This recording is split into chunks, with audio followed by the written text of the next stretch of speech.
മോഹൻജി, എൻ്റെ ഒരു സുഹൃത്തുണ്ട്. അയാൾക്ക് ഈ ശകുനങ്ങളിലൊക്കെ ഭയങ്കര വിശ്വാസമാണ്. ഇദ്ദേഹം ഒരു ദിവസം കാലിക്കറ്റേക്ക് പോകാൻ വേണ്ടി തുടങ്ങുകയാണ്. അപ്പോഴൊരു പൂച്ച കുറുകെ ഇങ്ങനെ ചാടി ഓടി. ഇദ്ദേഹം പറഞ്ഞു ഇത് മൊത്തം ദുശകുനമാണ്, ഇന്നത്തെ ദിവസം പോയിട്ട് കാര്യമില്ല എന്ന് പറഞ്ഞ് തിരിച്ച് വീട്ടിലേക്ക് കയറിപ്പോയി. ഇങ്ങനത്തെ ആളുകൾ ഇപ്പോഴും ഉണ്ടല്ലേ? പിന്നെ അന്ധവിശ്വാസമുള്ള ഒത്തിരി ആൾക്കാരുണ്ട്.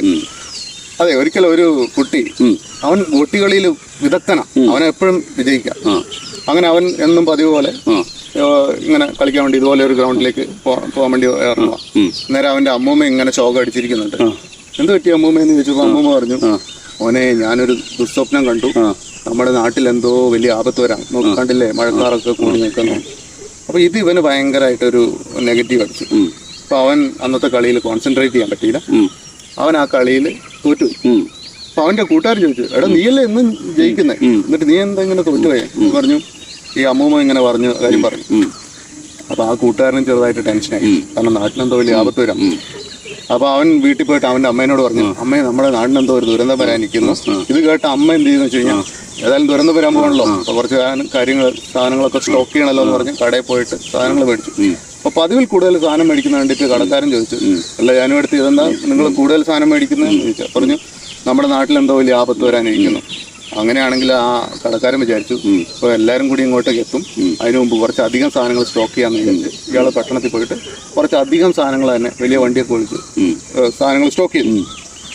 അപ്പോൾ ഈ സാധനങ്ങളൊക്കെ എല്ലാവരും മേടിക്കാൻ തുടങ്ങി, കാരണം അത് കാട്ടുതീ പോലെ സ്പ്രെഡായി നാട്ടില്. എന്നിട്ട് ഈ അതിലൊരാൾ വിചാരിച്ചു, ഞാൻ ഈ ഗ്രാമത്തിൽ കുറേ വർഷങ്ങളായിട്ട് കഴിയുന്നു, ഒരു മെച്ചം എനിക്ക് ഉണ്ടാക്കാൻ പറ്റില്ല, ആകെ ഉണ്ടാക്കിയത് ഈ ഒരു ചെറ്റക്കൂടിലാണ്. അപ്പോൾ ഇനി ഈ നാട്ടിൽ നിന്നിട്ട് കാര്യമില്ല, ഏതായാലും ആപത്ത് വരാനും പോവാം, എന്നാൽ ഇവിടെ നിന്ന് നാട് വിട്ടാലേ. പക്ഷെ അയാൾ പോണതിന് മുമ്പായിട്ട് ഒരു കാര്യം കൊടുത്തു, ഇനി എന്തിനാ ഈ വീട് ഇങ്ങനെ ബാക്കി നിൽക്കുന്നത്, ഈ ചെറ്റപ്പുര കത്തിച്ചേക്കാന്ന് വിചാരിച്ചു ഇയാൾ തീ കൊളുത്തി അതിന് തീ ഇട്ടിട്ടങ്ങ് പോയി. അയാൾ പുഴക്കക്കരയിലേക്ക് തോണിയിൽ യാത്ര ചെയ്യാം. അപ്പോൾ ഈ തീ പടർന്ന് എല്ലാ വീടുകളിലേക്കും പടരാൻ തുടങ്ങി. അവരെല്ലാവരും കൂടി കൂട്ടത്തോട് പലായനം ചെയ്യാൻ തുടങ്ങി. അങ്ങനെ എല്ലാവരും ഒരു കണക്കിന് കിട്ടിയ സാധനങ്ങളൊക്കെ എടുത്ത് തോണി കയറി. അങ്ങനെ തോണിയിൽ ഇവർ യാത്ര ചെയ്ത് പോകുമ്പോൾ ഒരു ദൂരെ കാണുകയാണ് ഈ ഗ്രാമം മുഴുവൻ കത്തിച്ചാമ്പലാവുന്നത്.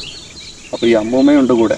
അമ്മൂമ്മ അറിയാം, മകനെ ഞാൻ പറഞ്ഞില്ലേ രാവിലെ ഈ ഗ്രാമത്തിൽ എന്തോ വലിയൊരു ദുരന്തം വരാനിരിക്കുന്നു, ഇപ്പൊ കണ്ടില്ലേ എല്ലാം ദുരന്തമായി വന്നില്ലേന്നും. അപ്പൊ ഇതുപോലെയാണ് മനോജ് ഭായി, നമ്മൾ പല കാര്യങ്ങളും മനസ്സിലെ നെഗറ്റീവ് ചിന്തകൾ ഇങ്ങനെ കൊണ്ടു നടന്നു കഴിഞ്ഞാൽ അത് സംഭവിക്കാനുള്ള സാധ്യത കൂടുതലാണ്. നേരെ തിരിച്ചും പോസിറ്റീവ് ആണെങ്കിൽ പോസിറ്റീവ് സംഭവിക്കാൻ സാധ്യതയുണ്ട്. അതുപോലെ മറ്റൊരു കാര്യം എന്താണെന്ന് വെച്ച് കഴിഞ്ഞാൽ, ഇങ്ങനെയുള്ള നെഗറ്റീവ് ന്യൂസ് റൂമേഴ്സ് ഒക്കെ ഉണ്ടല്ലോ, നമ്മൾ ഈ അപഖ്യാതികൾ സ്പ്രെഡ് ചെയ്യാതിരിക്കുക എന്നുള്ളതും കൂടി ശ്രദ്ധിക്കേണ്ടതാണ്. അതാണ് നമ്മൾ ഈ കഥയിൽ നിന്ന് മനസ്സിലാക്കുന്നത്. നല്ല മെസ്സേജ്.